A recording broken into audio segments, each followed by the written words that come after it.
So, hello everyone, and a very good evening, morning, and afternoon to you all who have joined us today. My name is Ankit, and I'll be your host today for the workshop. So, about me, I have recently joined the ProApp team as a business developer. So, I thought, why not? I get to know our learners better. So, here I am today hosting the workshop. Talking about today's topic for the workshop, we will, the workshop would be focus on I in design. And to guide us through this topic, we have our brilliant mentor here today. So the guest mentor of today's workshop is Div Manickam.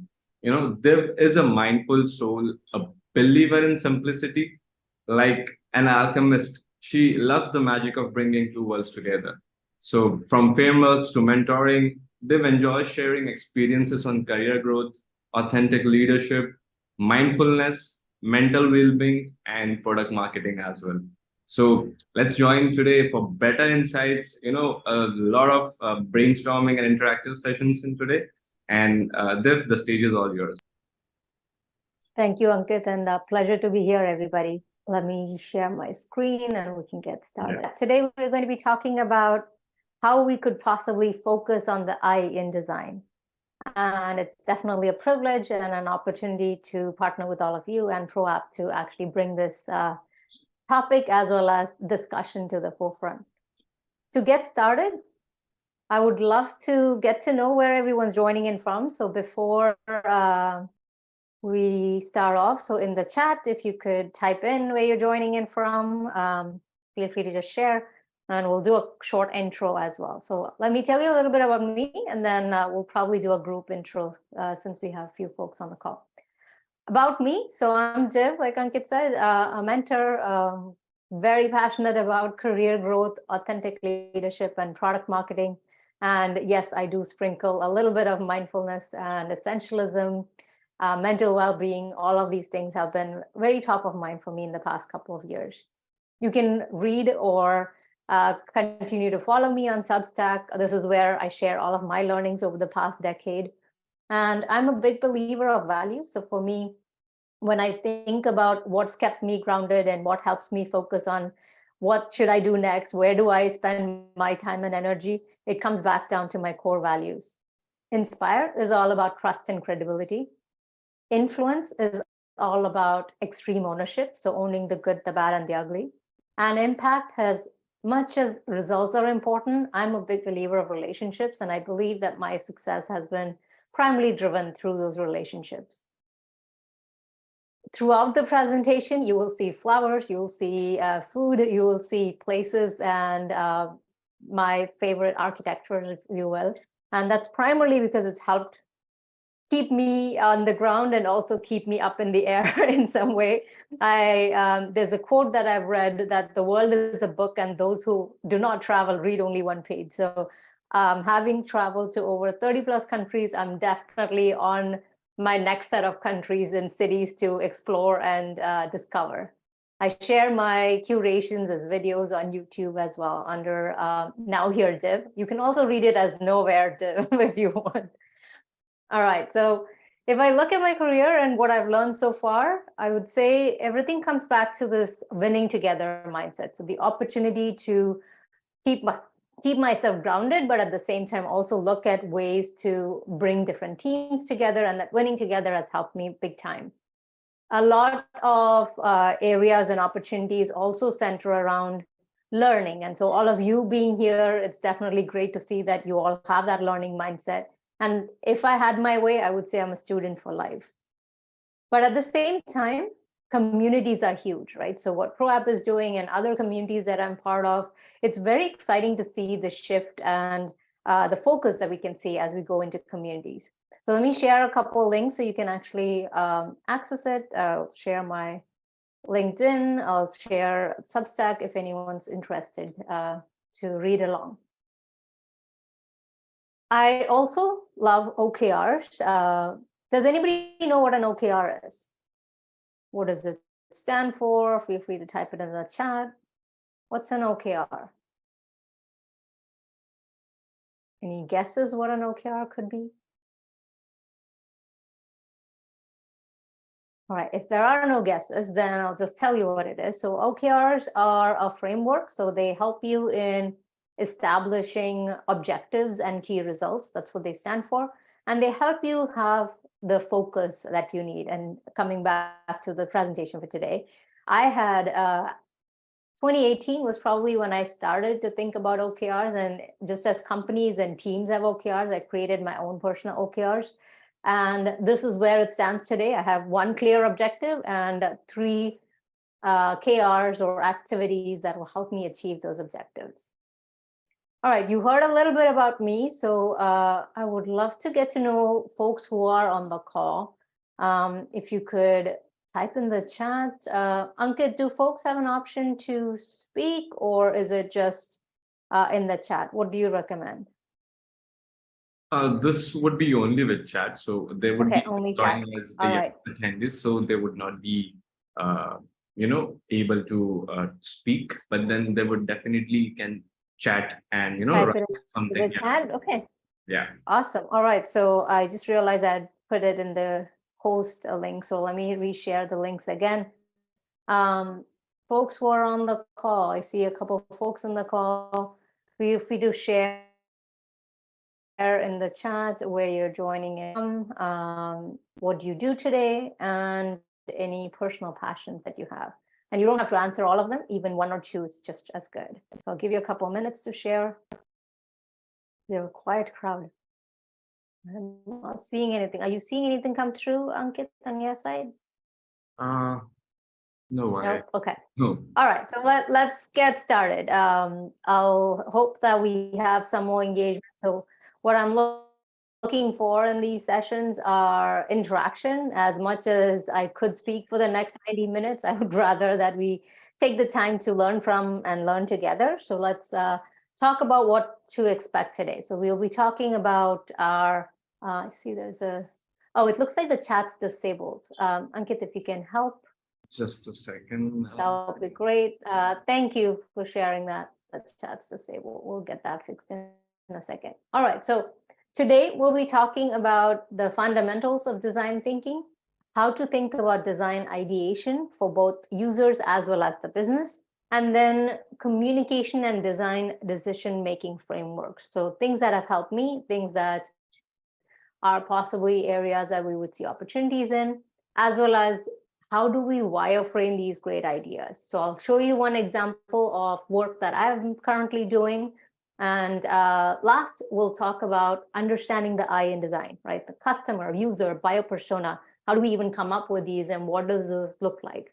Now, a twist to the conversation today and the discussion is that a lot of what we'll be covering comes with two sides, right? So as much as I'm a product marketer, I love design, and I also love the product aspects of product marketing, right? So this is an opportunity for you to see a different perspective, a different lens into what does design thinking look like for us.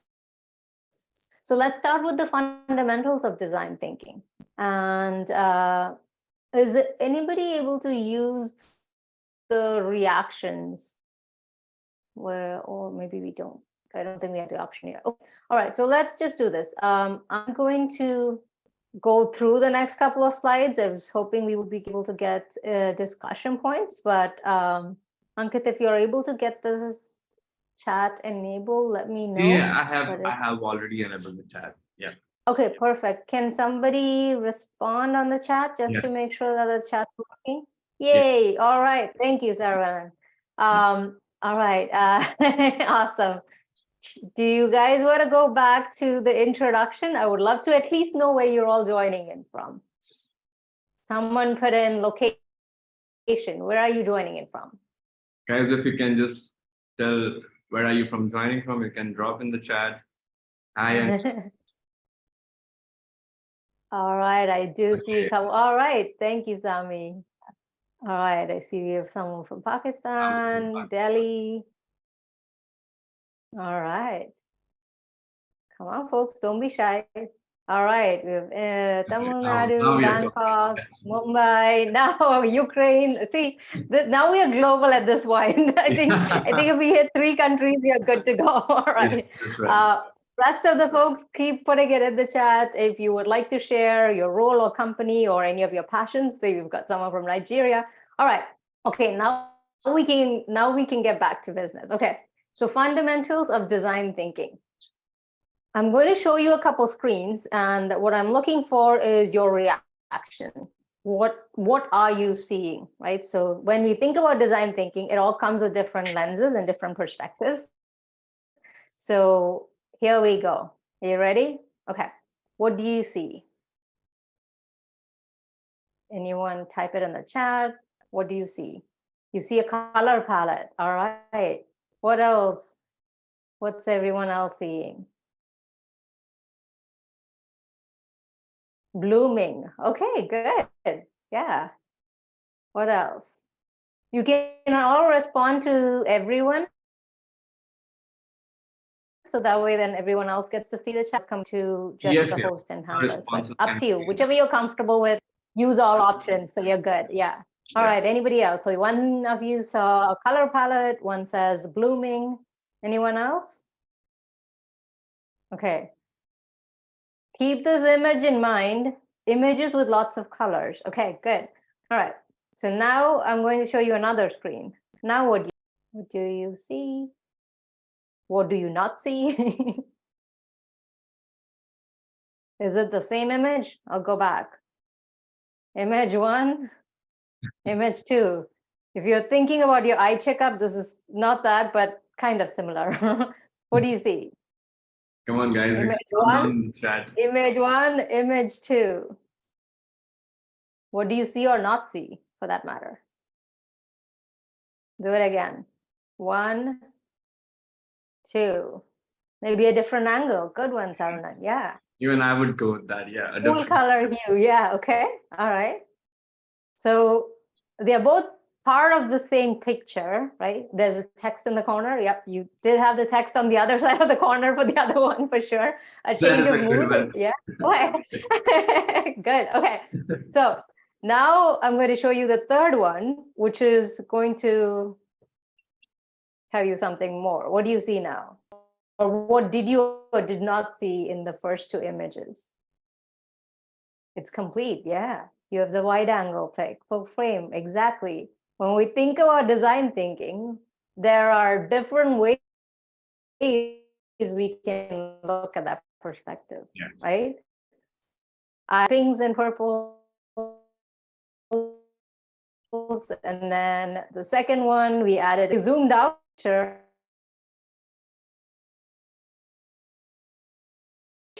Now, this is my perspective. I'm not saying there's a right or wrong.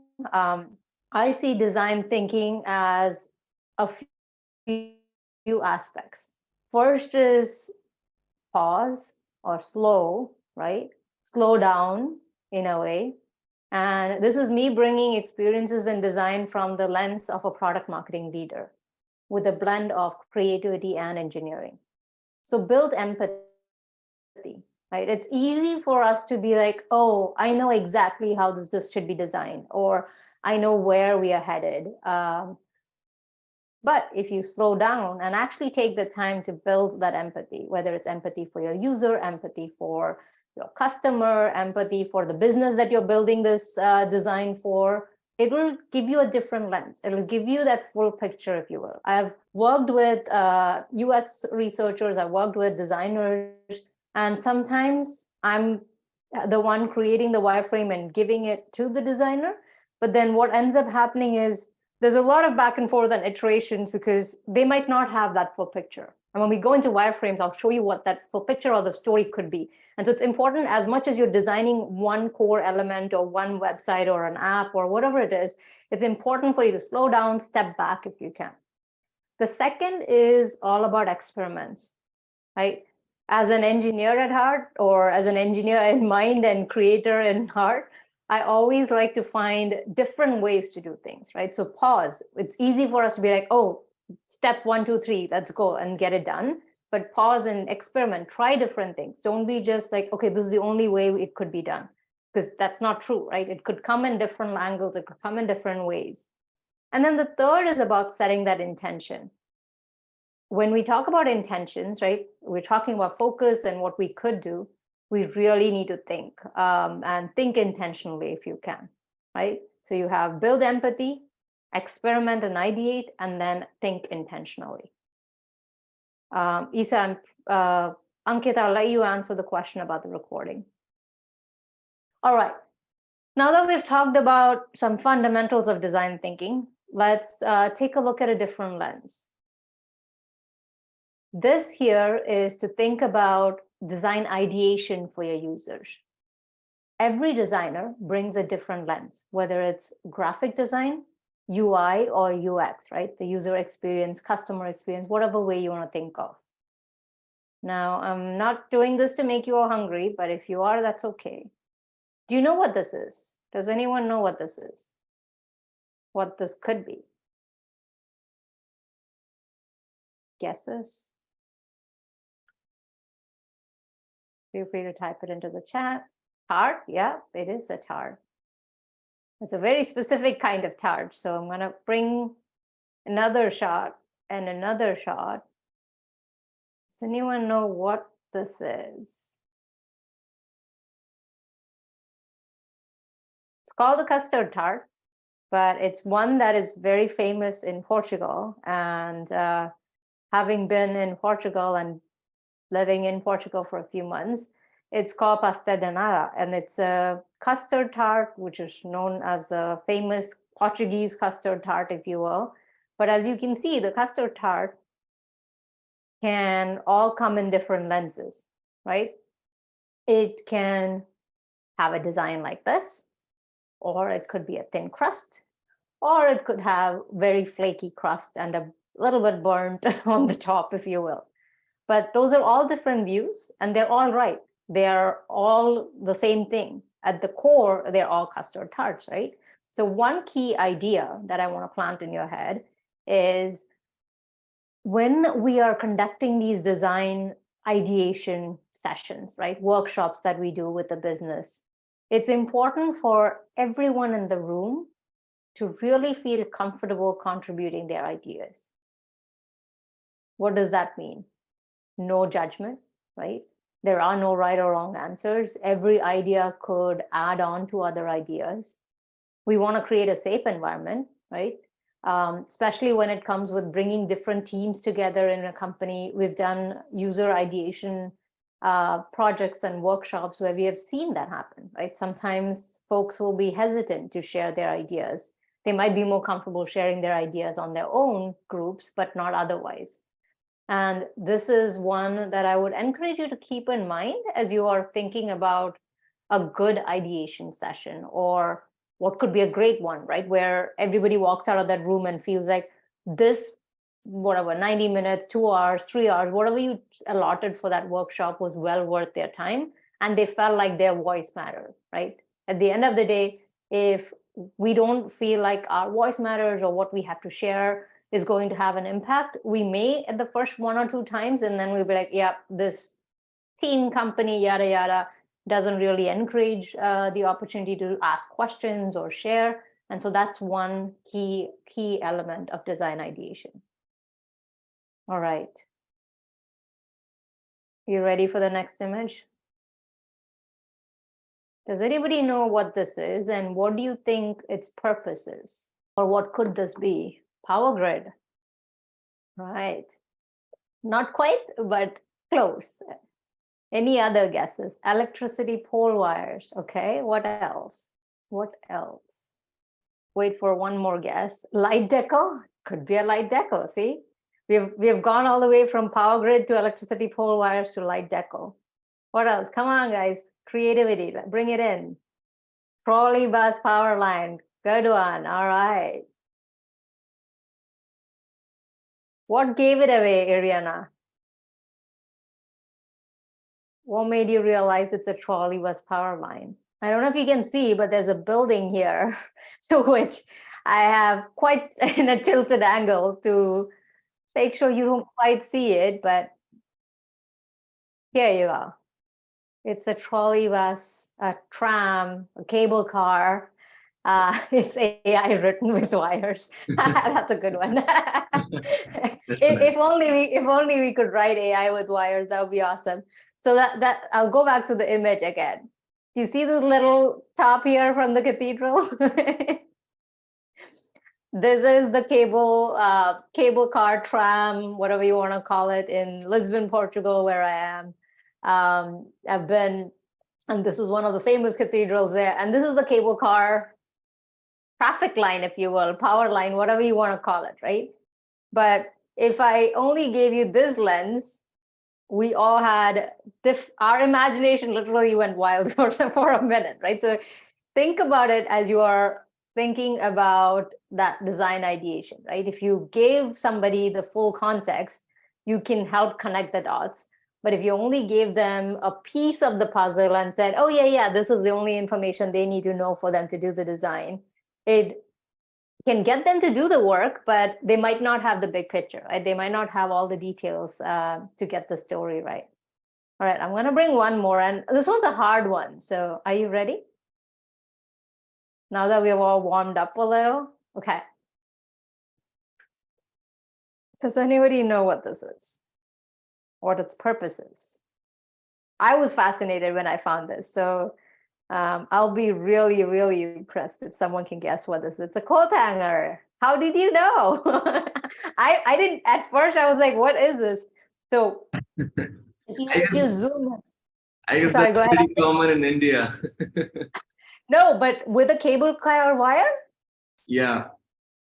All right, then clearly I am living in the wrong part of India because I've never seen it with a cable car wire. Because At the least there first in time I saw Maharashtra, it is, yeah. nice, okay, good. Because I found this very sophisticated. I was like, wow, you can actually just rail it in and actually get your clothes lined up one by one. So the reason why I brought this is that same cable car wire that we saw here has a different application, right? Yeah, back home where I'm from in Kerala, we use whatever plastic wire or the plastic cloth hanging wires. So the first time I saw this in Lisbon, I was like, oh, this is really fascinating. Like the whole idea of using a cable car wire to bring this into practice, right? So that's to give you a different lens of how one item or one element of the whole equation could be applied in different ways, right? So fascinating for me, definitely not fascinating for you. So think about the different audiences, the stakeholders that you have, and how you can bring those aspects together. Okay. Now I just realized that we might not have the breakout set up. So we'll just do collectively as a group. So in the chat, if you could share an example of good design and bad design, and then maybe we could see why one of them is good or bad. Who would like to go first? Type it into the chat. Good design and bad design.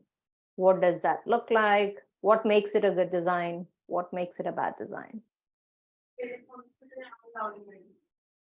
Fulfill the need. Okay.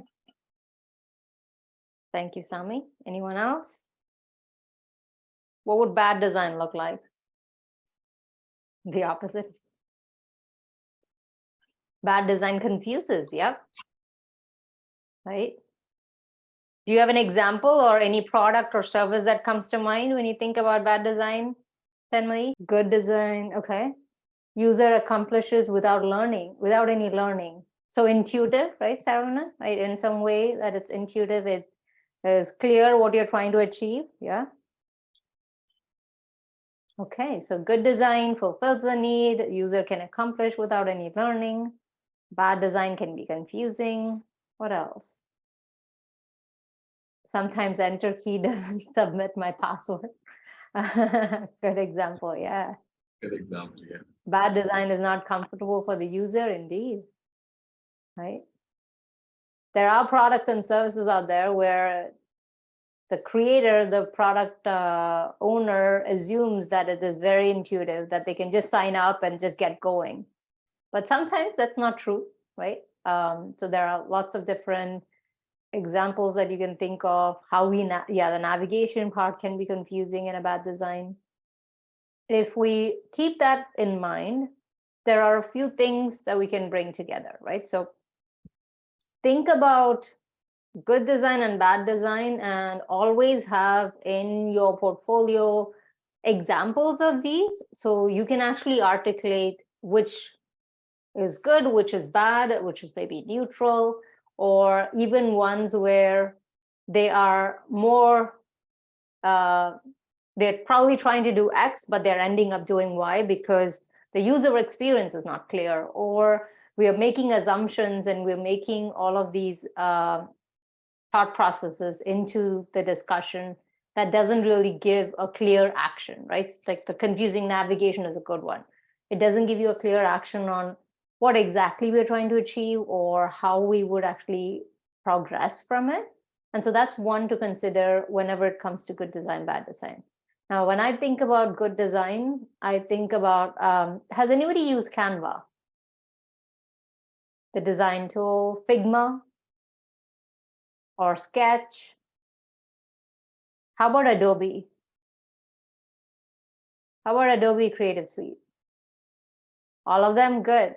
So Canva versus Adobe, let's say Adobe Design or Adobe InDesign for that matter, or Adobe Photoshop. I have used Photoshop when I started off in my creative in the marketing side. And there was a lot of learning curve in some way, right? It took a while for me to figure out how to get the right elements in, how to get the layouts in, the layers, all of those things in Photoshop and InDesign. But then when I started using Canva, and I would say I'm probably a more recent user of Canva in the past maybe 3 to 4 years-ish, right? You're right, Shivankar. It actually made graphic design easy. And have you ever thought how or why they made that, right? Like I like to think of Canva as they basically democratized design.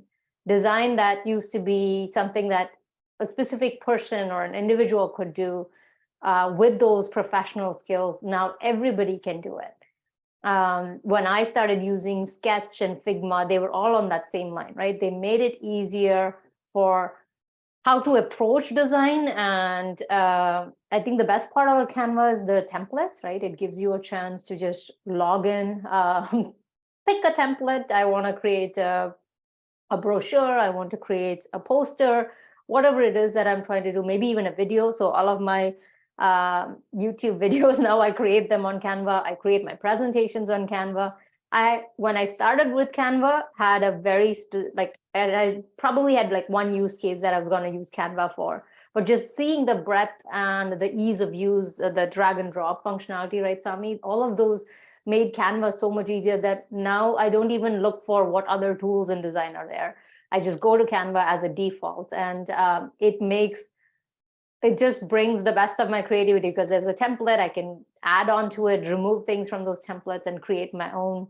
I think it's pretty novel in terms of the idea of it, but there are other products out there, right? Like if you use what do you call like project documentation tools like Notion and others, they all have this idea of templates to just get somebody not get scared of a blank canvas, if nothing else, right? Not get scared. They can be like, hey, you want to create maybe a persona document. Here are some templates to get you started, and then you can make it your own.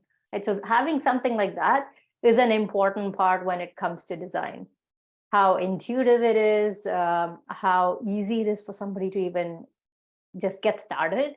Because sometimes, and I would say maybe 90% of the time, the biggest challenge that we have in design is how do we get someone from signing up and actually taking, I'm not saying they need to know everything about the product, right? But giving them a path, saying, hey, you logged in, you are here to create a presentation. Here are 3 steps for you to do that.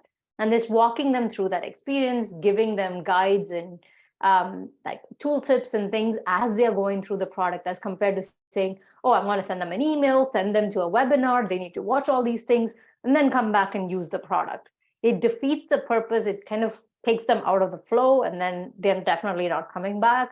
Or they're now on YouTube and they got distracted. They ended up watching other music videos or something else, right? So you need to be thinking about that flow of what are the dots and how are you telling the story with them. So that's one aspect to pay attention to. Now, I hope this breakout or this discussion gave you a different lens of how to think about what does good look like. Now, when I think about bad design, right, it comes back to all the things that we talked about having a bad navigation, making it difficult for the user. I like to take all of the B2B software products that we all have that are either clunky, their UI is very outdated, they make you feel like this is something from the 80s, more than the 21st century, and you start questioning why you even bought this product, right? As B2B and as a B2B product marketing leader, I know oftentimes we have this, oh yeah, B2C is different and B2B is different. As much as it is, I think there are more similarities today than ever. We all have this expectation, especially because we are the consumers on the B2C, that we expect those same experiences or maybe even better in B2B wherever possible. This is only possible if we actually put in the right steps and think about workflows and automation and all of these things that we wouldn't have thought of maybe 10, 15 years ago. And I think that's one of the reasons why design is becoming more and more prominent, right? When I started working, I very rarely had a UX team within the company that was helping us with design. But then as we switched gears and as we got closer to the past maybe 5 years, UX became a core part of product. It became important for our high fidelity prototypes, making sure we're thinking about what is the vision we want our product to be, and then painting that picture, right? Showing our audience, the customers, the prospects, hey, what you are seeing today and where we are going with our product, our vision is pretty solid. Here are some prototypes to get them to be thinking and dreaming in that direction in some way. This is an important one, right, when it comes to design. So pay attention to that as we navigate through. All right, so here are my 3 steps to research. When I think about research, first we need to understand the market. And by market, that could be the industry, right? What industries do you all work in or support today? Could some of you share in the chat?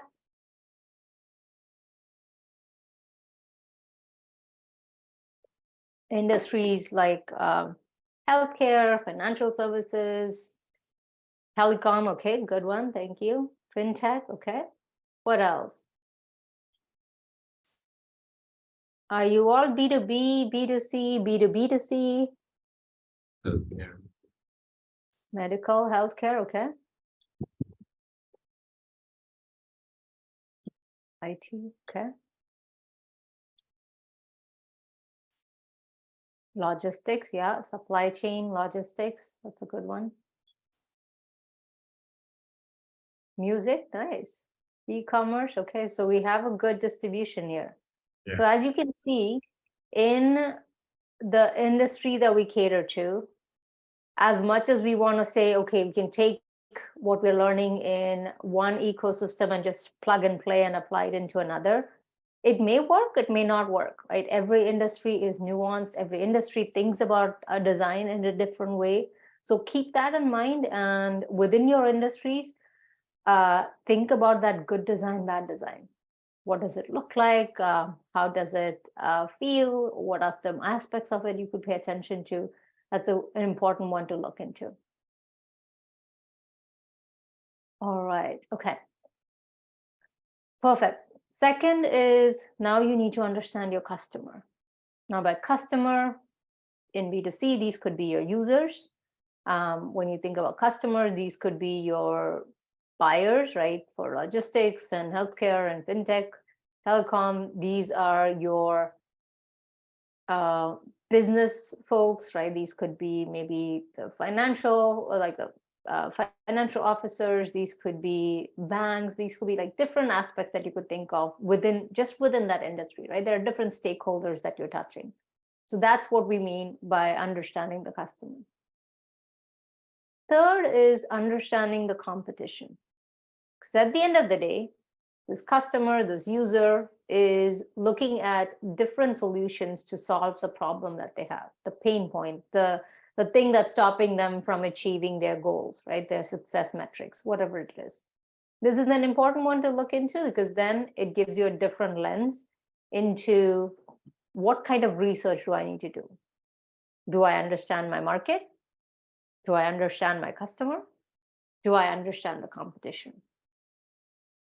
So in your industry that you all shared in the chat, who is your customer? Who is your user? And who is the competition? Please type it into the chat.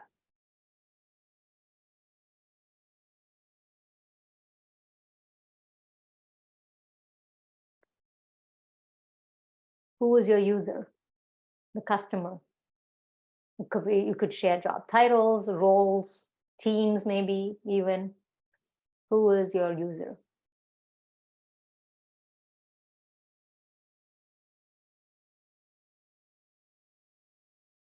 SME, okay.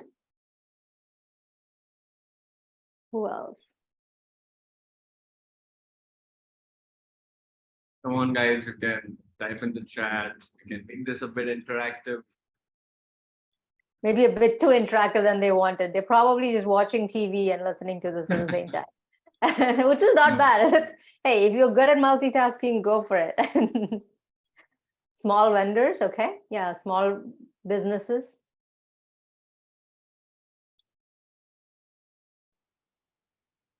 Doctors and patients, yeah. See, you have two different types of users. What is the product, Sami? Is it an app? Is it a solution? What is it? If you don't mind sharing, please do.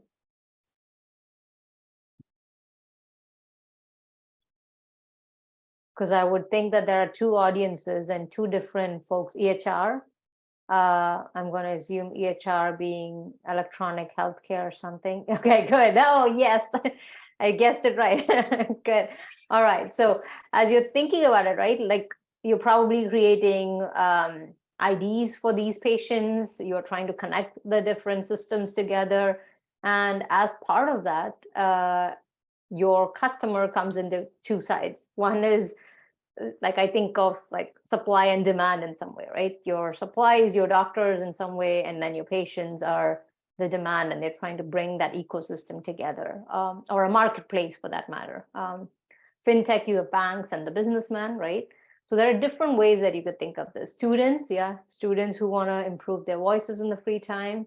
I'm assuming this is for the music one, right? These are all good examples to consider.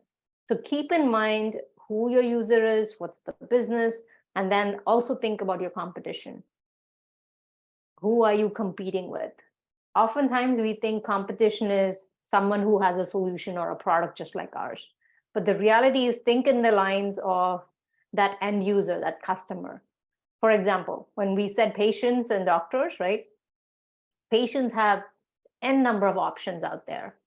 And they also have the option to do nothing, right? They can very easily say, okay, this is too much work. I'm just going to keep doing what I'm doing today.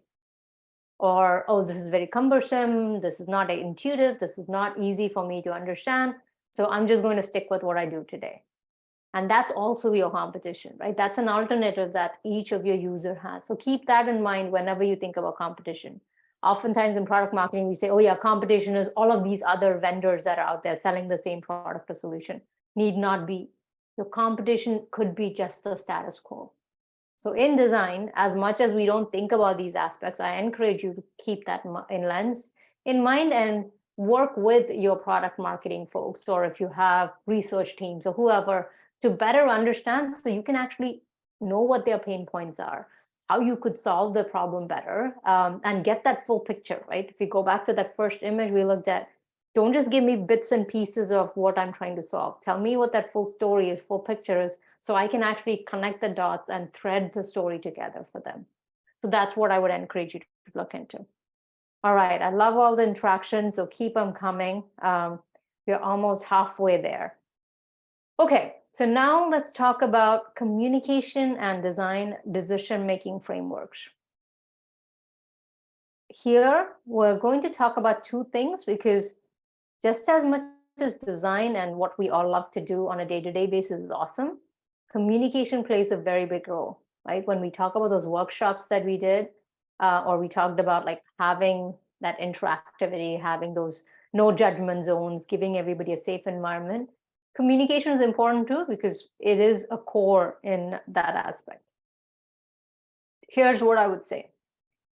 You need to discover what your signature design I is. I with your eyes, but with the letter I as well, right?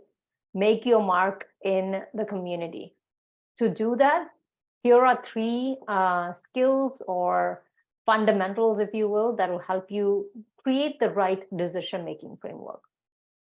First is curiosity.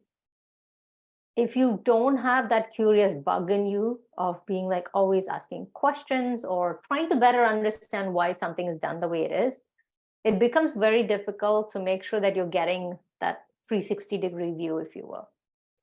Second is collaboration. No matter what you're doing, design is a fundamental core part of everything we do in the company.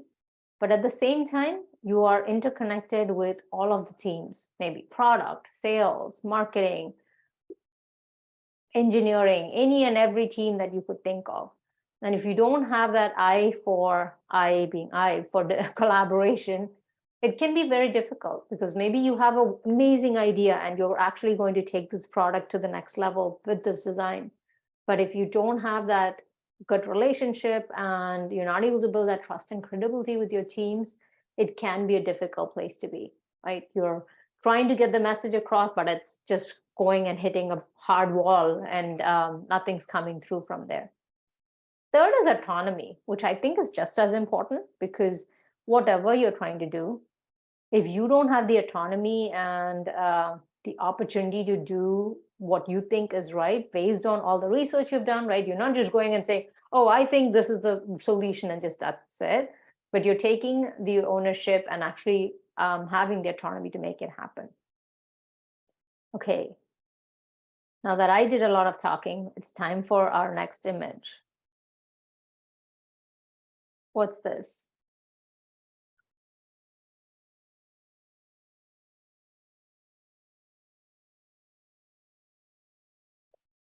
What is this? What does it look like, mean? Coffee. Okay. Mint chutney. Oh, that's awesome. I love it. Thank you, Sami. This will be a fantastic mint chutney, but not quite. Coffee, all right. What is the art in the middle, the design?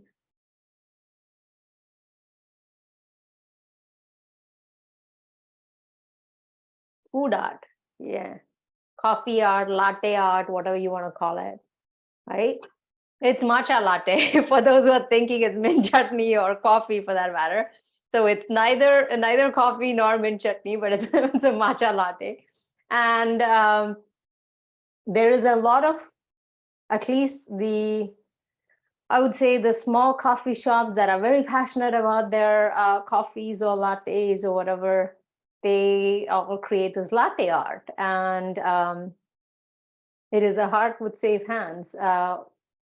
Do we need this latte art for our coffee or latte to taste different or better? What do you think is the significance of design or latte artwork in a drink? Any guesses? What does this signify? It makes presentation better. Good. And is presentation that important? More important than my latte tasting good, or it shows special attention? Good one, Jagdish. When we think about latte art, and this is my understanding, so whatever I found about latte art, it's a reflection of the quality of your drink, right? It shows your customers that this drink has been prepared with care in mind, and it also shows that it's showing you creativity, inspiration, imagination, passion, whatever, right? And what you may also realize is, because this looks so nice, everyone's going to take or at least I do. I don't know about everybody, but yeah, you're right. It gives the user the to perceive that what looks good must also work good, right? It will taste good. It shows that these are people that really take the time and attention, right? These are the creative folks sprinkling their little bit of creativity here and there. And with social media, you'll see a lot, like literally you could Google latte art and you'll see a million photos. You'll see social media posts out there, Instagram, Twitter, LinkedIn, wherever, right? It has made it another vehicle for promotions in some way. Now, somebody is going to see this matcha latte art of my photo of mine and be like, oh, where did you have this? And so now they're getting free publicity in some way. They're getting exposure to audiences they wouldn't have really gotten. And so it gives you that reach, right? It gives you that opportunity to influence everywhere. And it also makes people like, oh yeah, this definitely looks great, so it must also taste good. It did taste good. But the idea being that we wouldn't really think about design in coffee, or definitely not 20 years ago, at least in my knowledge. But ask why, right? Always question the status quo. Find reason within reason if you can. Primarily because it opens up a different way to think about things, right? Like when I ask for a cup of coffee, I'm not saying, oh, I need latte art in it, but it comes with it and it's this little bit of serendipity in some way. And I'm like, oh, that's really cool. I'm going to take a photo of it. I'm going to share it with my friends, with my family, things like that. So it adds another dimension of, because no one's going to be able to taste the drink that I tasted, right? Unless they go to that same shop and buy the same drink. So visually, you can actually bring the presentation aspects together, mouth marketing in a digital way. It kind of, yeah. There are different ways you can think about what does the core identity, or like in this example, right, the look of the cup, there could be branding in there. There are different ways you can bring those aspects together, and it gives people a way to just step back and be like, oh, this looks really cool. I love the design. Or I know there are coffee shops where you can ask them for specific designs. This is usually the typical design you'd see, but then there are folks that get really creative with their design and just go crazy with the latte art, right? So there are different ways that you can bring that aspect together. So keep that in mind as we go through the rest of today's presentation. And then next time you go to a coffee shop, pay attention to that latte art, and whoever brings you the coffee or the latte, you could ask them, what was the inspiration behind the design? Or maybe there's a story behind this that you could uncover through this exercise. So food for thought, or coffee for thought, or latte for thought for that matter. When we think about our audience, right, our appreciate design in our surroundings, indeed, it's very easy for us to sometimes, like, we see certain things and we just take it for granted, right? The the cloth line, for example, and how different people could look at it in a different way. And it also gives you a chance to appreciate nature and everything around it, right? This is what I call the buyer journey. Comes in different flavors. Sometimes you'll hear words like awareness, consideration, decision. I find that too heavy and too businessy like, so I've translated it to say discover, learn, try, buy, and advocate. Now, each of these steps are how a buyer is navigating through their decision-making process, right? The idea that, oh, I have a problem, so I'm going to discover what options are out there. Then I'm going to learn about those options, then probably try some of those, right? Maybe it is a free trial. Maybe I'm going and buying the product, testing it out, see if this works for me, or just like taking like a 7-day free trial or some version of it. And then I make the decision, okay, I've checked 3 products. This is the best solution that I have that's going to solve the problem that I have at hand. Then I make the decision to buy. And then if the product continues to wow me, right? Like it's got my attention from the discover stage, it's got my attention at the buy stage. If it continues to wow me, I'm going to be talking about this product anywhere and everywhere. today, Canva just got free advocacy from me, primarily because I love the product, right? But I didn't know about the product until I had the specific use case of using the product. And so then I became an advocate for Canva. And that's what a buyer journey or a user journey could look like, right? You want someone to use the product, find value in it, and continue to find value and continue to be evolved. Now, I like to always bring two aspects together. So the link that I just shared about storytelling brings the idea of your buyer journey into that storytelling part. Now, we all love a good story. A good story has a compelling start, right? It hooks your interest. It has the right amount of suspense in the middle to keep us going. And in the end, you'll have a story to remember forever. Stories have been told for centuries, whether it's a good story or a bad story, whatever it is, we all are connected to it. We try to like bring associations, bring different conversations through it. So a good storytelling is definitely an art worth mastering. And it's also important to think about what is the impact and where is the truth in that story. So here's a question for all of you, and type it into the chat. What's your favorite story? Now, a story could be a video you saw, it could be a movie, it could be a book you read, it could be a TED Talk for that matter, or a podcast or anything. When you read this question, what's your favorite story? What comes to mind? Type that into the chat. If you have many, just type the first one that came to mind.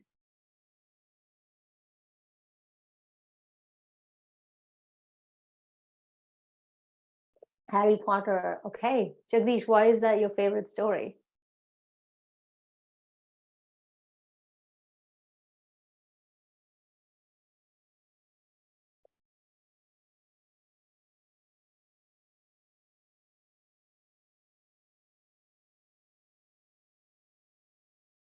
And anybody else? Any other favorite stories that come to mind?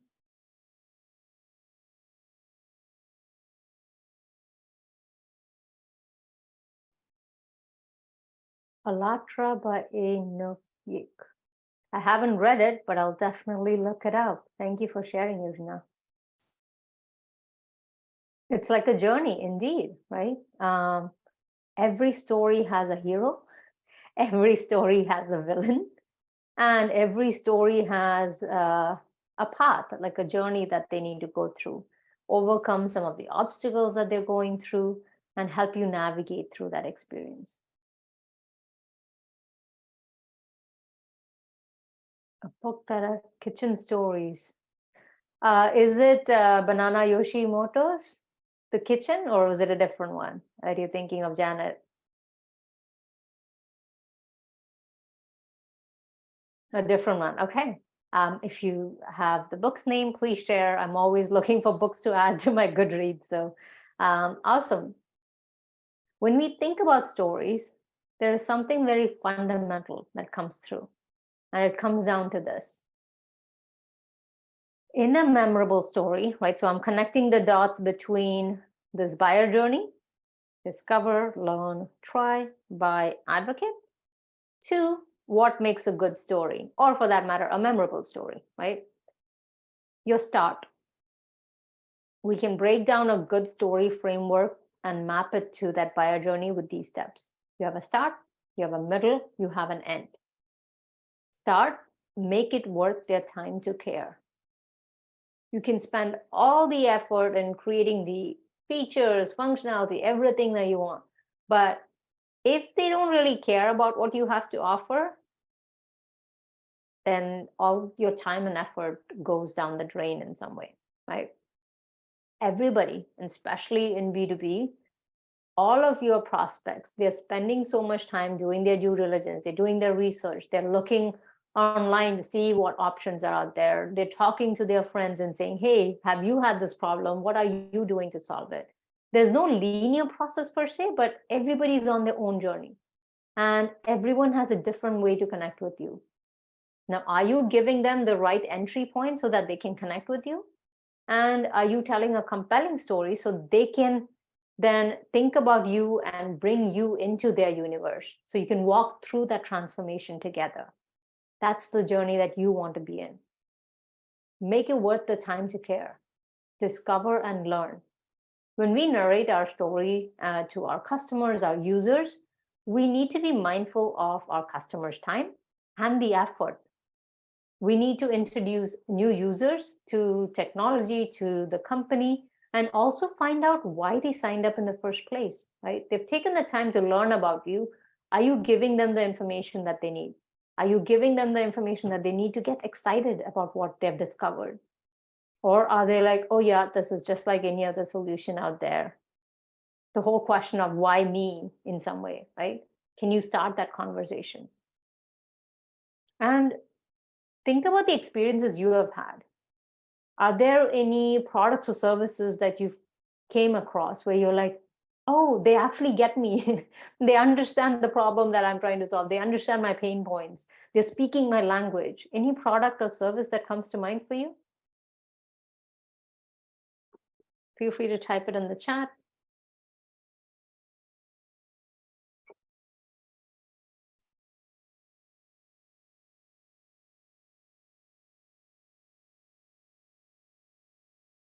Any product or service that made you feel like, oh, this is awesome. I didn't even know this existed. Now it's going to be a big game changer. It's going to change how I do things. Or even question why I did things the way I did before. Right? Challenging that status quo in some way. I think for me, if I speak for myself, I think it was Airbnb. Okay, yeah. Why Airbnb, Ankit? Because that made everything, bit convenient in terms of booking a place, and it also made it a bit, affordable, because at Yeah. that time, I think the prices for the hotel bookings or maybe properties were pretty high, by different, applications or services or products that were in the market. So Airbnb was something that invented or presented a different aspect to that altogether. So that was Indeed. a great innovation. Indeed, yeah. Thank you, Ankit, for sharing it. Like Airbnb basically disrupted the how we go and stay at a place, right? Yeah. We all travel, we go to different cities. The only option we had before Airbnb was we would go booking.com or make my trip or somewhere, and then we would be like, let me see what hotel options are there. Oh, I need to pay so much for a hotel room, and all I get is a bed at the end of the day, right? But Airbnb said, it doesn't have to be that way. You can come stay at my place. I'm going to give you a room to share, or you can rent the whole apartment, whatever, right? And you can now have the same experience like you would have in your home, just that you're going to use my That's home. that's Right? exactly what catches your heart, maybe because it's kind of heartwarming, because Yes. someone is actually living there, and Uh-huh. they're asking you to join them. So that can be a different experience altogether. So Indeed, 100%. Yeah. that was a great innovation, absolutely. Okay, we have it. Awesome. Yeah.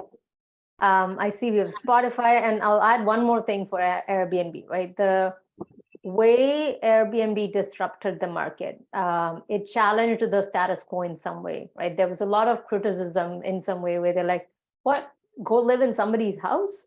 Or we're like, oh, have a stranger live in my place? No way, right? It kind of broke those barriers and said, no, it's okay. Like, I will treat your home like I treat my home, and you do the same. And it kind of created this community of people coming together who otherwise would never have met, who otherwise would never have had experienced this. And whenever you travel to a new place, we always love to be like, oh, is there a friend of mine that lives in that place or knows that place? So they can give me like the local recommendation. They can tell me a little bit more. And I love when I'd done my Euro trip in 2016, and of Wow. all it was all Airbnb. It was like 10 countries, 22 cities. But the one example of Airbnb that always comes to my mind is the one in Prague, where we got to stay with the apartment owner.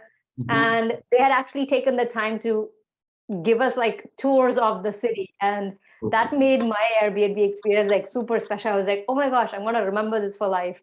And that's what we are looking for, right? Like something to actually give you a chance to go from that discover, learn to then becoming an advocate, right? Extraordinary experience, I would say. It was, yeah, it was my best birthday ever, because like I Airbnb. didn't even expect that, right? There's this Yeah, serendipity that comes from it, and it just so exactly. happened that they had the time, and they were like, "Yeah, we would love to show you Prague," and And there's so much history. that is something that you won't get a hotel or maybe a resort as well. They No will way. charge you Yeah, no extra way. 1,000 rupees, extra $1,000 for that. Exactly. Yeah, they'll be like, "Yeah, here's the concierge. You can go book a tour, and that's it," right? They'll But probably show us pictures. exactly, yeah. And so that's the part of the equation that we might just take for granted, or we might not even think of, right? um, so Spotify is another good one. Do we all remember how we used to listen to music before Spotify?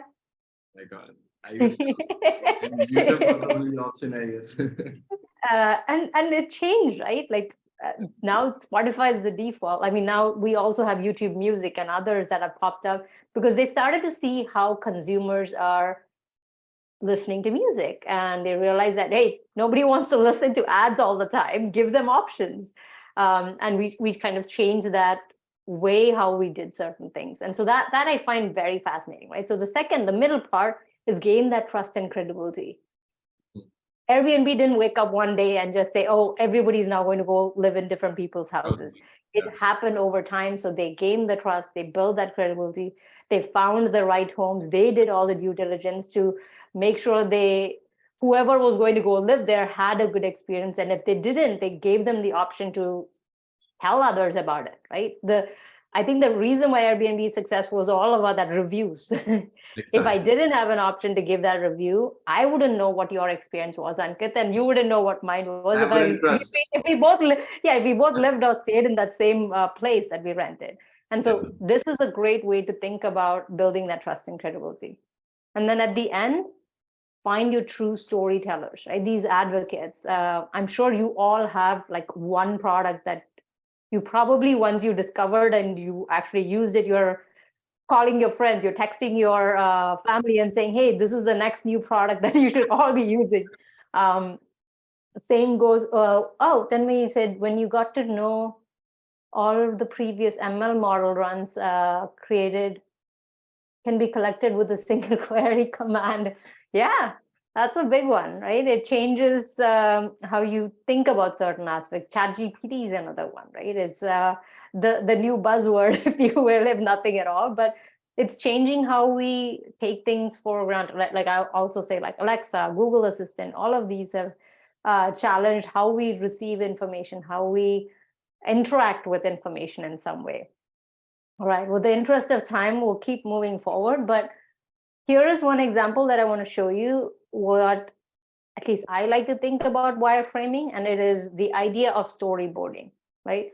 Whenever you're creating these opportunities, we need to be thinking about storyboarding as the first point, right? It all comes back to what is the story you want to tell, and what does your design have to do with that story? This was an exercise that I got to do recently, where I was helping a company called Lira. We are, think about this. So anybody that has a neck or throat cancer, so laryngectomy, they lose their voice box and they need different options so they can actually speak now. Just imagine if I was doing this session and you couldn't hear my voice. I think I would be devastated, first of all.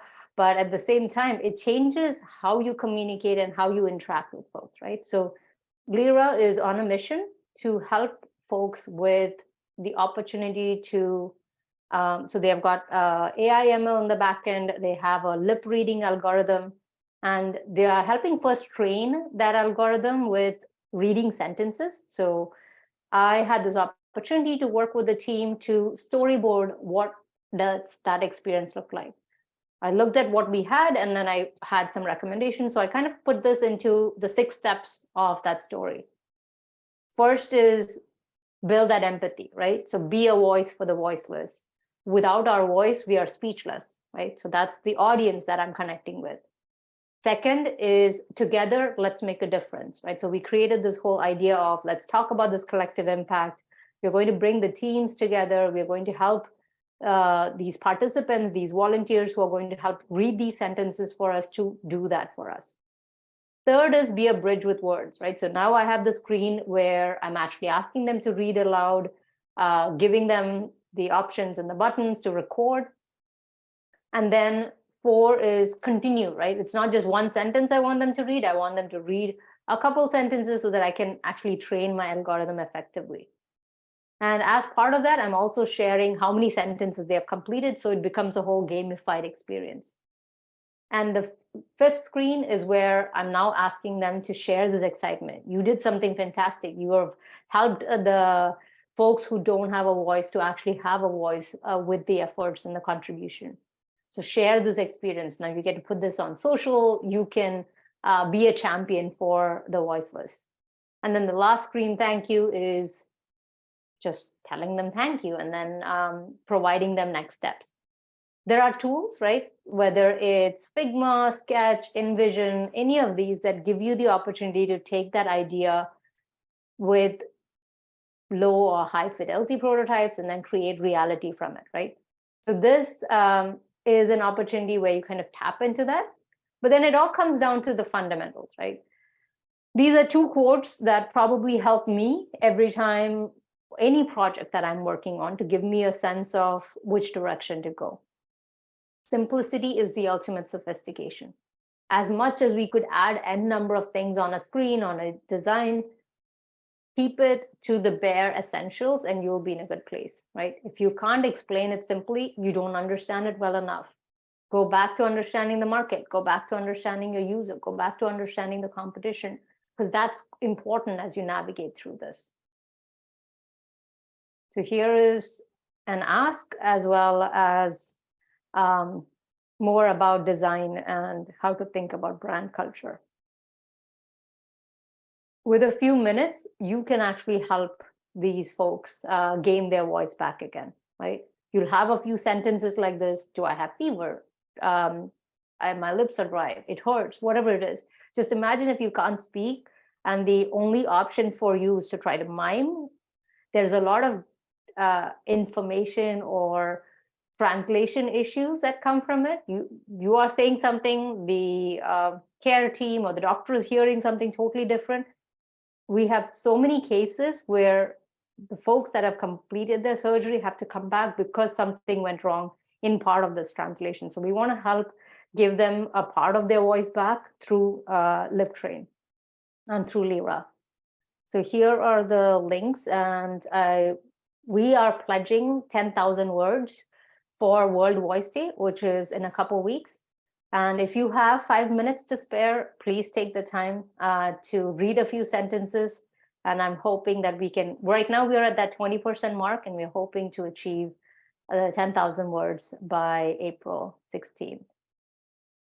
Now, all of this comes back to that story, right? If I didn't have this idea of this collective impact, I wouldn't have had made changes to the UI, to the design. We wouldn't have brought in different aspects of it. And we're still working through the design updates. And hopefully in a week or so, I will have those changes in LipTrain. But that's what it comes down to, right? Storyboarding is fundamental to everything that we're doing. It's important for you to navigate through those experiences. So let's talk about the last part in today's presentation, which is understand the I in design, right? Your customer, your user, the buyer, that persona that you're thinking about. We should be able to challenge the status quo on behalf of our customer so we can better understand, we can think and act like our user, act like our customer. Each persona can be a pattern, right? It could be a role, right? We talked about patients and doctors. We talked about finance and the businessmen, right? Like all of those things are personas that you could create. It's more about how users are going to interact with the product, less about what's going to happen in the future, right? So it's a very context specific thing. So you need to understand what's the story, what you're working towards before you think about the next steps from there. I have put together what I call a customer interview questionnaire. And this has helped me actually ask those questions to my folks, whether it's the user, whether it's the buyer, to help better understand what is the context, right? What's their role? What is it that they're trying to do? What are their goals, if you will? What does their day in a life look like? So I can better understand the customer pain points. And then understand, how do they make decisions? What are they navigating through? Are they thinking about different aspects like, in my day, this is my number one problem. I spend so much time doing this specific activity. I wish it could be automated. Or maybe there are different aspects where it's costing them maybe time and resources, right? Different things that you could think of. And also try to understand their thinking process, right? How do they make the decision? What was their buying criteria like? Is there any deal breakers where they're like, oh, if this specific thing is not there, then there's no way we are moving forward. And when you're speaking to your customers, you can also try to understand, what are the unique attributes? Where are you adding value? Are there use cases that maybe we haven't really thought of when we designed our product, but now we're starting to see our customers use it in a different way? And maybe there are others that have the same problem that need the same solution. So it gives you an opportunity to kind of expand in that path too. And then look at what's the opportunity going forward, right? At the end of the day, whatever we are doing, it's not just for a customer to buy our solution today. We want them to continue to use our solution going into the future.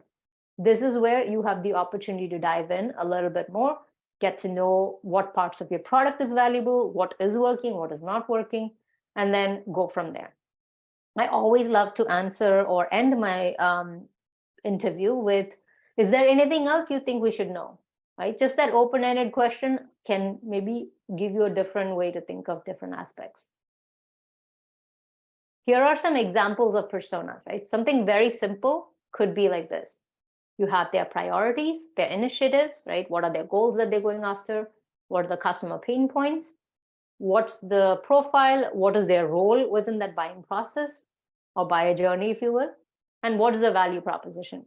How are you going to help this persona? What is the real sticking point that's going to make them choose you versus something else? And as you kind of progress, right, your buyer personas can evolve. So when we were creating buyer personas for an enterprise, this is what it looked like. We had the CIO, we had the VP of apps, we had the enterprise architect, and we had the developer. These are all different people that had a role to play in, is our solution, is our product going to be chosen? And so better understanding them, trying to put those together in a buyer persona is a great way to bring those to reality. Okay. What if you have created a persona, a user persona for that matter, what would be, let's say, one question, right? Since we can't do a group, in the chat, if you could type in one meaningful question to ask in a persona interview. And I walked you through a couple questions in the previous slide, but if you had to pick like one question, what would that question be? Anyone? Please share in the chat.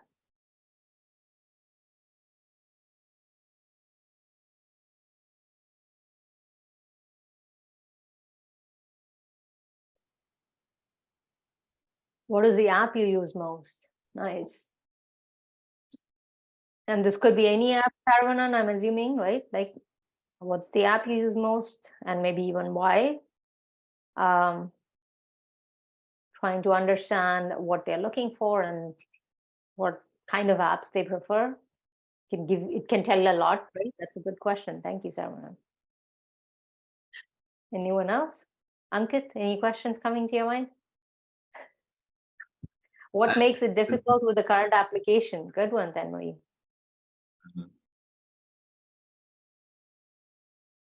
Try to understand what's working for them today, what's not working for them, so you can actually understand, yeah. The ability with a smart mobile, yeah. To understand your user better, that's good. One question that I always like to ask in my persona interviews is, what keeps you up at night?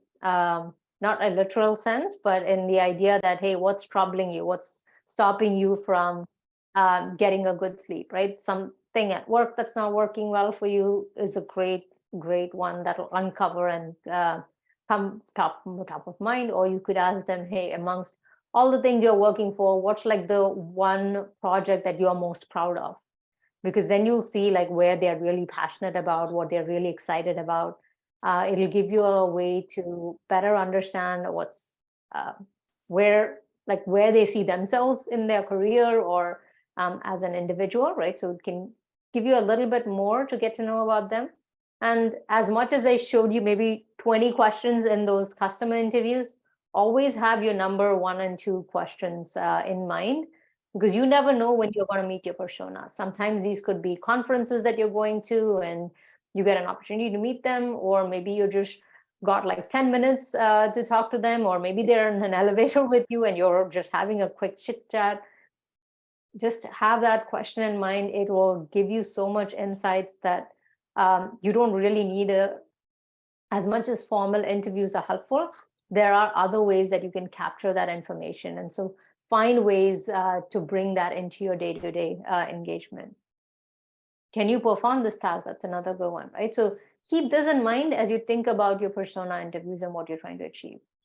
I'll show you another fun project that I got to do, which was tying in personas and feelings. And I know there are a few folks from Nigeria here, you might relate to it. So Pama Hair is in Nigeria, and they have some fundamental needs for wigs. So every African has the specific need, and it blew my mind because I didn't know about it. I take my hair for granted in some shape or form, but the reality was that there are different wigs depending on what they want it to be for. So we try to bring persona and feelings into the same equation, right? So our wigs make our customers feel comfy, confident, optimist, and trendy. And the best part of this exercise was we were trying to bring visual elements, right? What does comfy look like? What does confident look like? And it's not like we went and did another photo shoot for it, but the photos were already there on the company product website, right? For all the different styles that they had. But it was a nice way to bring an association of emotion into your personas. So there are different ways, like your persona doesn't have to be like solid the way the screens that I showed you before, right? You can find creative ways to make your persona feel alive. Give it that perspective if you can, and it will change how you think about it, right? So there are different equations of it. So curious if this resonated with you, if the personas resonated with anybody, because I see that as a fundamental part, right? It's an important one as you bring some of these activities. Don't just do them for the sake of, oh yeah, I learned in my theory and that I need to create a persona, I'm going to create a persona. Doesn't really help because maybe it's not translatable in the industry that you're trying to bring these personas in. So find different ways to bring that forward, right? Like I'll just throw another example, like music. If you're trying to create personas for music, maybe there are different instruments that you could bring in, or maybe you could think about, okay, what's like the keys, the tones, or whatever it is, right? Like it could be something fun that people in the music industry will be like, oh, this, I want to know more about it. This is a really cool way. And so you can bring different aspects of that buyer journey into your persona efforts as well.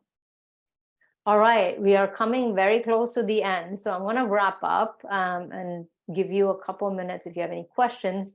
But I hope today's session was helpful, right? So we talked about the fundamentals of design thinking. We talked about design ideation for users in business. We talked about communication and design decision-making frameworks, how to wireframe great ideas, right? There are no hard and fast rules is what I come back to.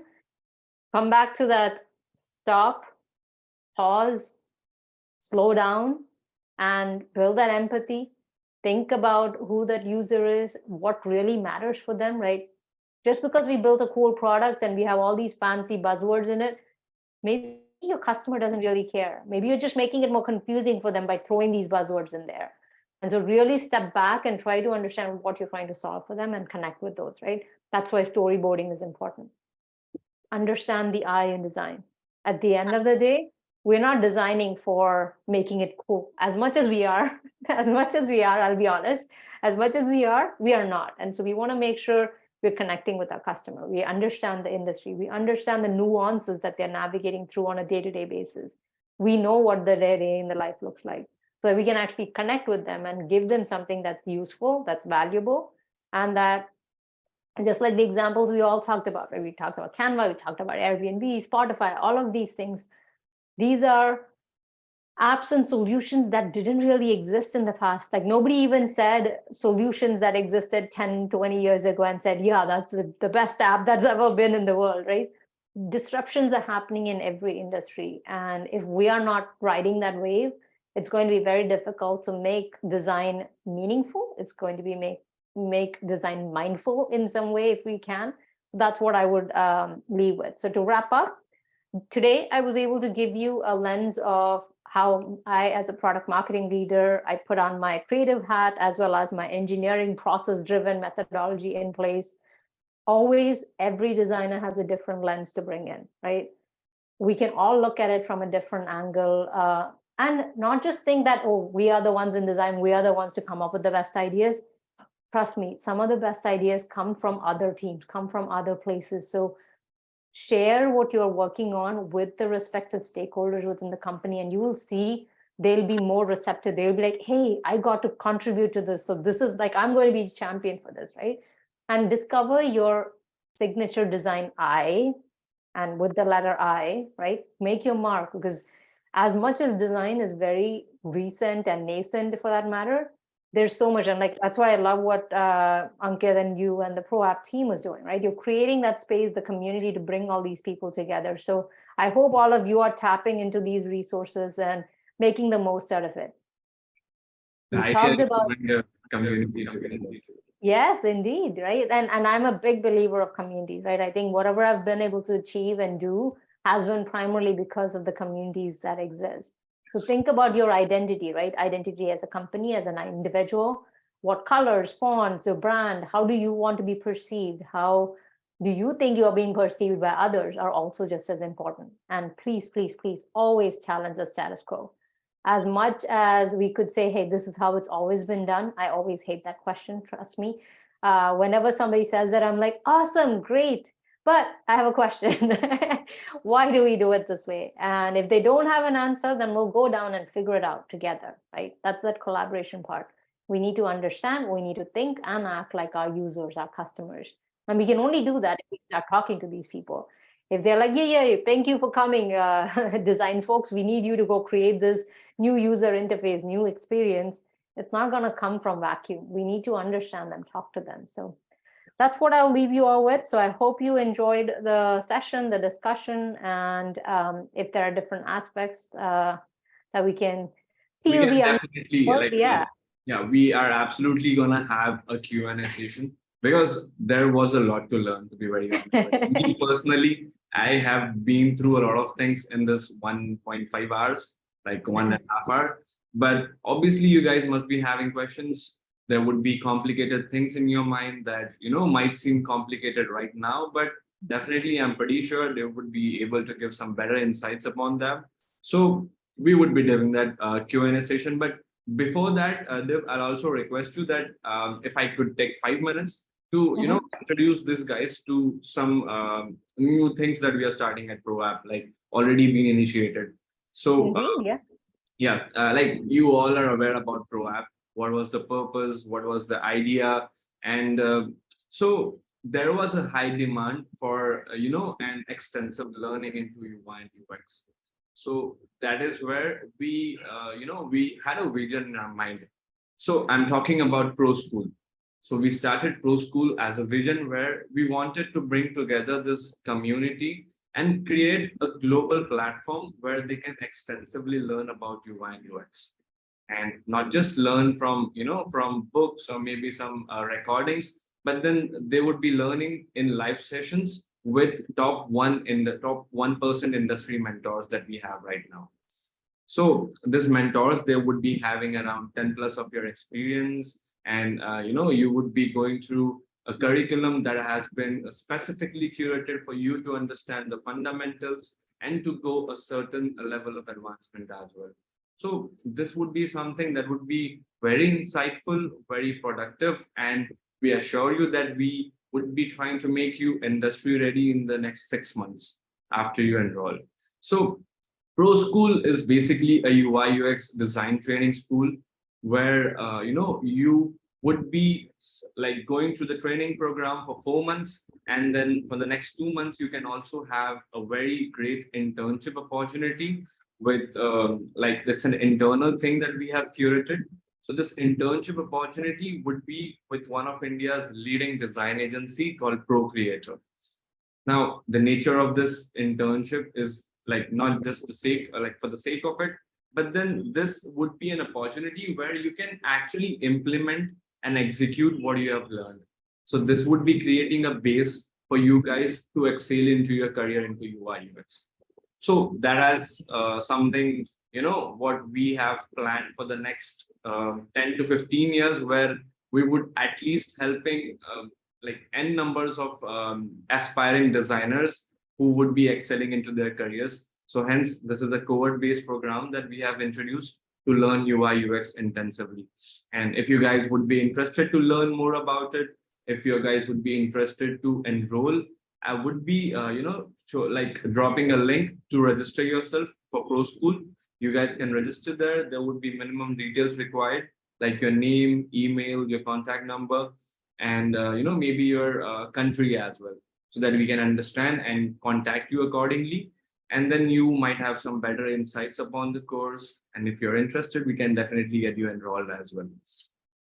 So that was it from my side. And let's start with the Q&A session, guys. So I'm pretty sure that you guys have a lot of questions regarding today's session, or maybe if not from today's session, if you have anything that you think Div can answer or would have a better insight, you can definitely go ahead and put your questions into the Q&A session. So you would see a different option for Q&A. You can directly go there and list your questions. We would get to the questions one by one.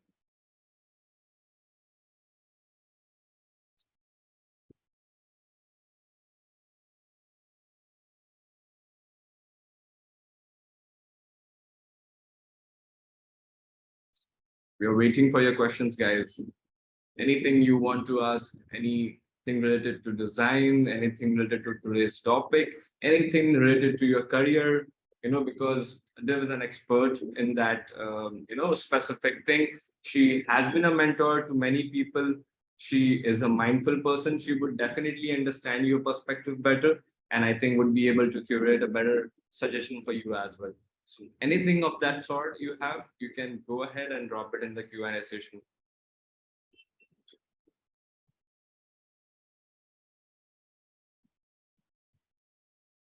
Okay, so we have a question in the chat itself.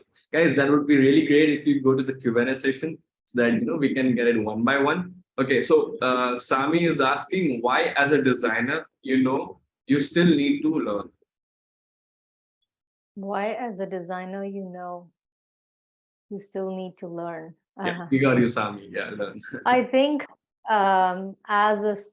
I think we're all students for life in some way, right? Whatever we are trying to achieve. If learning didn't quite exist, we wouldn't be able to keep ourselves up to date, and we wouldn't even know how our audiences are shifting.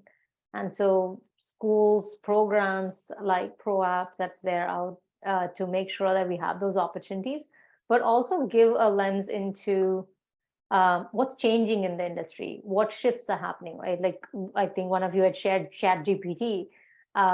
I found out about it through one of my mentees, and I was like, "Oh, what is ChatGPT?" As much as I like to think that I'm a continuous learner for life, I think it is important. It's not just for as a designer, but I think it's for any function, any profession that you take. And if you think about it, design schools are still recent, same as product marketing. They're all very recent. They don't have like a history of 50 years, 100 years like our engineering and med school programs that are out there. So we are all getting a chance to even shape what we want design to be. And so I think that's probably another aspect that I would keep in mind. Like, if you have the chance to kind of create something, whatever I'm learning, I'm sharing with folks, because I know that I think one of my best mentors had shared that the only way you know that you've learned something is when you teach it to somebody else. And I was like, yep, 100%, right? So having that opportunity to keep learning and then share, like, the only reason my Substack exists is because my mentees have asked me those questions. They're like, hey, how do I make my resume more compelling? How do I go into a job interview? What questions should I ask? What should my job search look like? And I was like, okay, let me put on my engineering hat and put together a process. And that's pretty much all of the writings that I have up there. And trust me, it didn't start off like me waking up one morning and I'm like, okay, I want to write. It was a gradual process. It was part of my leadership learning that I was like, oh, if I want to be perceived as a thought leader, then I need to be able to have a voice. I need to be, in literal sense, have a voice, right? And I tell my friends the opportunity that I get with Lyra is very interesting, because I always kept saying that, oh, I need to be a voice for the unspoken. And now literally I'm getting a chance to help be a voice for the voiceless, right? So those are important. And thank you, Sammy, for the question, right? It's a key aspect when you're thinking about how does the industry, how does the user, what is it that they want? And if we are not learning, then how can we adapt to what's changing in the market, changing in the industry today?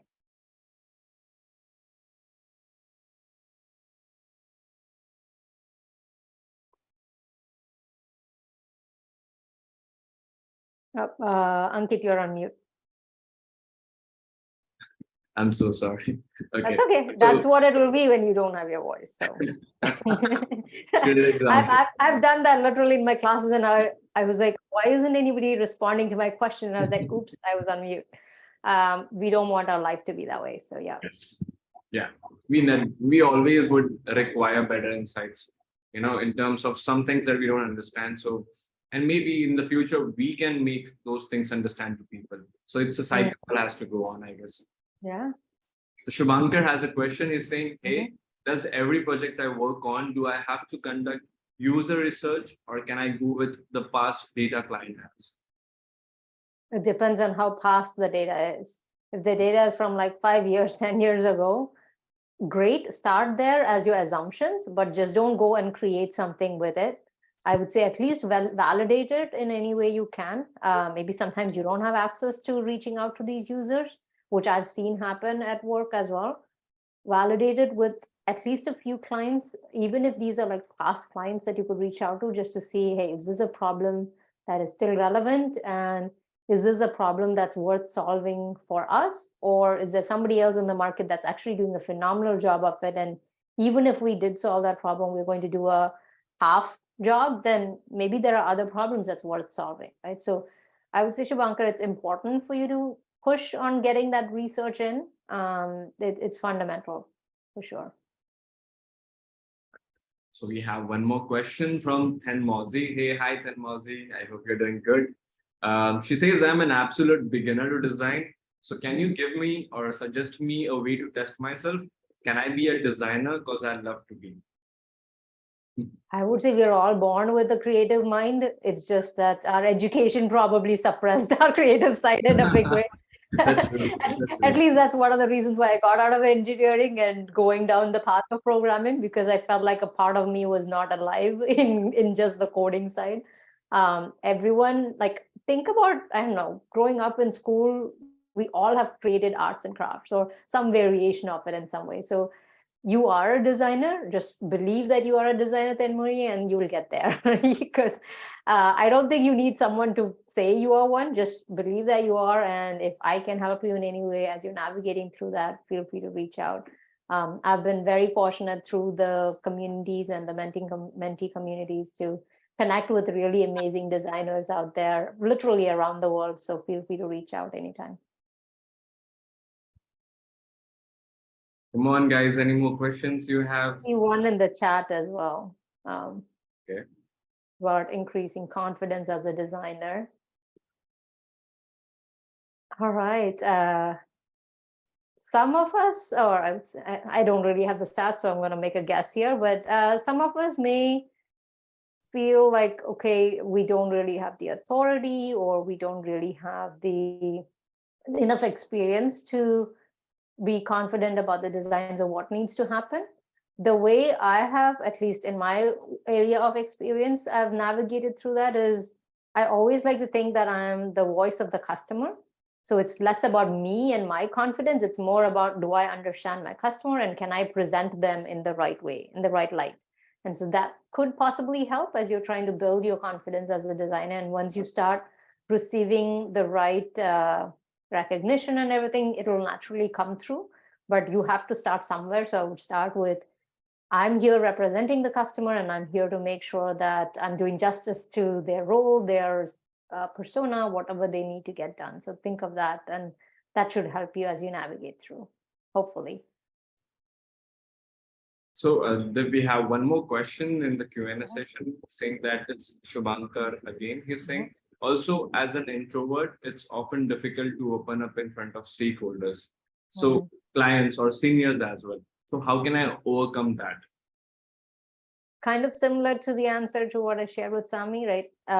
I was that person and I still believe that I'm an introvert unless I'm in a community or a group where I feel comfortable and I can create that safe environment in some way, right? The no judgment zone, if you will. Start with small groups, right? You don't, if you're thinking, okay, you're going to go talk to the leadership team or your clients and your seniors, it can be very difficult. So what helped me was we would have these, we call them brown bag lunches in the US. It basically your peers, your co-workers that you're basically bringing them all together. We are all having lunch, but then we are talking about an idea, we are brainstorming something. And that has helped me kind of get out of my own comfort zone. And also feel comfortable with, okay, my opinion matters, that I have a perspective, a lens that I'm bringing in. And it doesn't have to be what others are saying, but it's a great way to kind of break that. From there, then I went into communities and groups like the Product Marketing Alliance and even like forums like these today with ProApp, where I'm sharing what I'm learning, I'm sharing and testing and challenging my ideas in some way, right? It's not all that like I knew all the answers, but I'm also learning with all of you. So these are all opportunities where maybe you can get it out there and see what's coming. Perfect. I guess there are no more questions in the session. Okay, there is a chat from Shubhankar is saying, amazing session, Div. Thanks for answering my question and sharing such valuable insights and knowledge. Also, thanks ProApp team for conducting this session. You're welcome. Our pleasure, and loved having you all in the session today. Thank you so much for your participation, because trust me, I would have literally killed myself if I had to just kept talking for 90 minutes. So exactly. Thank you all, and have a wonderful rest of your day. If anyone's celebrating Easter, happy Easter. Before we end this, I would like to thank you, like on behalf of everyone, on behalf of the ProApp team, that you took out your precious time and you are here where you could have been anywhere, but you are actually here sharing your knowledge, giving beautiful insights. And this is what we mean by walking hand by hand with the community. So I guess this was a great session, and thank you for your valuable input and your time as well. Of course, yeah, my pleasure. And thank you for the chance to connect with all of these wonderful folks. So most welcome. Have a great weekend, long weekend if anybody has for Easter. Yeah. But it was great to be here, and take care, everybody. Bye, take care. Bye, everyone.